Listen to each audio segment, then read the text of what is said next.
মানুষ নারীকে বিবাহ করে, মহিলাকে বিবাহ করে চার কারণে। এই চারটি বিষয় এক একজন এক একটা দেখে বিবাহ করে। এক নাম্বার হলো জামালিহা, কেউ সৌন্দর্য দেখে বিবাহ করে। দুই, ওয়ালি হাসাবিহা, কেউ বংশমর্যাদা দেখে বিবাহ করে। তিন, ওয়ালি মালিহা, কেউ সম্পদ দেখে বিবাহ করে।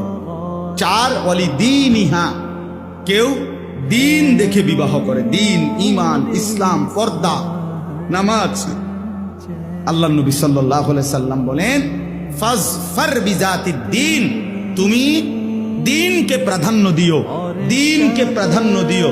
তারিবাত ইয়াদাকা, খোদার কসম যুবক, আল্লাহর নবী বলছে যদি দিনকে প্রাধান্য না দাও তো আল্লাহ যেন তোমারে বেইজ্জতি করে, আল্লাহ যেন তোমারে বেইজ্জতি করে।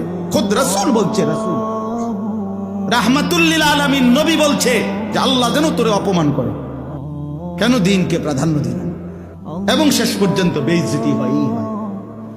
আপনারা না জানলো আমরা তো জানি।